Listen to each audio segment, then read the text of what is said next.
আল্লাহু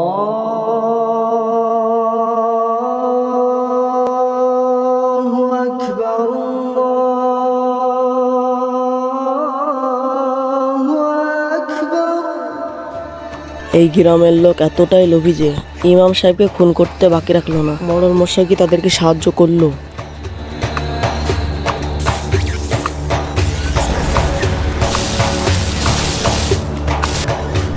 কিন্তু কি হলো?